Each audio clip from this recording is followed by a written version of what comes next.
2026 సంవత్సరంలో చిత్తా నక్షత్ర యొక్క ఫలితాలు ఎలా ఉన్నాయి? చిత్తా నక్షత్రం వారు ఎలా ఉంటారు? చిత్తా నక్షత్రం వారికి అనుకూలమైన ఫలితాలు ఉన్నాయా లేవా? అసలు ఏ విషయంలో కొంత క్లారిటీ ఉంటుంది, డెవలప్మెంట్ ఉండే అవకాశం, పాజిటివ్గా ఉండే అవకాశాల గురించి మనం మాట్లాడుకుందాం. చిత్తా నక్షత్రం వారికి ఈ ఉగాది నుంచి పరాభానం సంవత్సరంలో ఈ ఉగాది నుంచి కొంత అనుకూలమైన ఫలితాలు ఉండే అవకాశం కలిగి ఉంటారు. ఏ కార్యక్రమం చేసినా కూడా సక్సెస్ రావడానికి అవకాశం కలిగి ఉంటారు. ఈ సంవత్సరం కొత్తగా ఆలోచనలు, కొత్త విషయాలు కొంత క్లారిటీగా ఉండే అవకాశం కలిగి ఉంటారని చెప్పొచ్చు. కొత్తగా ఏదైనా పని చేద్దాం చేసే విషయాల్లో కొంత పాజిటివ్గా ఉండే అవకాశం కలిగి ఉంటారని చెప్పచ్చు. తర్వాత నిర్ణయాల విషయంలో మంచి పాజిటివ్గా ఉండే అవకాశం కలిగి ఉంటారు. కొత్తగా నిర్ణయాలు తీసుకోవడం కానీ నిర్ణయాల సంబంధించి మంచి డెవలప్మెంట్ ఉండే అవకాశం కలిగి ఉంటారని చెప్పచ్చు.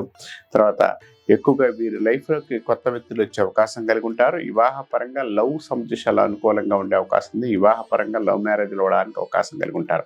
ఎప్పుడో జరిగిపోయిన పని కన్నా కూడా జరగబోయే పనుల విషయంలో కొంత క్లియర్గా ఉండే అవకాశం కలిగి ఉంటారు. కొత్తగా ఏదైనా పని చేద్దాం, ఏదైనా చేసే విషయాల్లో కూడా కొంత పాజిటివ్గా ఉండే అవకాశం కూడా కలిగి ఉంటారని చెప్పచ్చు. తర్వాత ఈ నక్షత్రం వారికి సంబంధించినంత వరకు కూడా ఆగస్టు నుంచి నవంబర్ మధ్య కొంత అనుకూలంగా ఉండే అవకాశం కలిగి ఉంటారంటే ఈ పీరియడ్ కొంత పాజిటివ్గా ఉండే అవకాశం, డెవలప్మెంట్ ఉండే అవకాశం కలిగి ఉంటారని చెప్పొచ్చు. ఈ టైంలో కొంత అనుకూలమైన ఫలితాలు ఉండడానికి అవకాశం ఉంటుంది. అంటే ఏ పని అనుకున్నా, ఏ పని చేద్దాం అనుకున్నా కూడా కొంత సక్సెస్ రావడానికి అవకాశం కలిగి ఉంటారని చెప్పొచ్చు. తర్వాత నిర్ణయాల విషయంలో కూడా కొంత క్లియర్గా ఉండే అవకాశం, డెవలప్మెంట్ ఉండే అవకాశం కూడా కలిగి ఉంటారని చెప్పొచ్చు. పనుల సంబంధించాల్లో ఈ సంవత్సరం అనుకూలంగా ఉండే అవకాశం ఉంది. స్పెక్యులేషన్ అనుకూలంగా ఉండే అవకాశం కలిగి ఉంటారు. కొత్తగా ఏదైనా కార్యక్రమం చేసినా, ఏదైనా చేసుకున్నా కూడా డెవలప్మెంట్ ఉండే అవకాశం కూడా కలిగి ఉంటారని చెప్పుకోవచ్చు.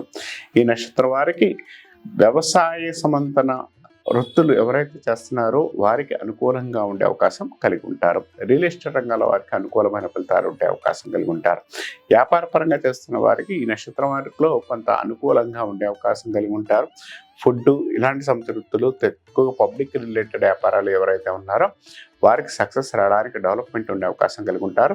కొత్తగా కారు, వాహన యోగాలు బాగుండే అవకాశం కలిగి ఉంటారు. వాహనానికి సంబంధించి మంచి సక్సెస్ రావడానికి అవకాశం కలిగి ఉంటారు. కొత్తగా ఒక పని విషయంలో మంచి క్లారిటీగా ముందుకెళ్ళే అవకాశం, కొత్త నిర్ణయాల విషయంలో క్లియర్గా ఉండే అవకాశం కూడా కలిగి ఉంటారని చెప్పొచ్చు. సంవహనం పాటించాలంటే గొడవలు వచ్చే అవకాశం, తర్వాత బంధుమిత్రులతో చిన్న డిస్టర్బెన్స్ వచ్చే అవకాశం కలిగి ఉంటారు. ఆ విషయాలు క్లియర్గా ఉండగలిగితే మంచిదని చెప్పచ్చు. కొత్తగా నిర్ణయాలు తీసుకునేటప్పుడు మాత్రం ఒకరికి 2 సార్లు సలహాలు అడిగి తీసుకోగలిగితే ఈ నక్షత్రం వారికి అనుకూలమైన ఫలితాలు ఉండే అవకాశం కూడా కలిగి ఉంటారని చెప్పచ్చు. ద్వితీయార్థంలో ఈ నక్షత్రం వారికి ఆకస్మికమైన ఆలోచనలు, ఆకస్మిక అదృష్టం ఉండే అవకాశం కలిగి ఉంటారు.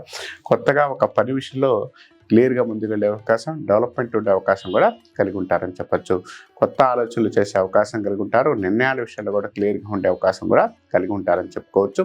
ఈ నక్షత్రం వారు సాధ్యమంత వరకు కూడా గణపతి ఆరాధన, బుధవారం కూడా గణపతికి ఆరాధన చేసుకోవడం, తర్వాత వచ్చేసరికి గణపతికి సంబంధించినంత వరకు కూడా కొబ్బరికాయలు కానీ కొంచెం నైవేద్యంగా పెట్టేసి, అంటే కొబ్బరి వేసి పాయసంతో నైవేద్యం పెట్టేసి 10 మందికి పెట్టడం లేదా 9 పెట్టడం వల్ల మంచి ఫలితాలు ఉంటాయని చెప్పుకోవచ్చు.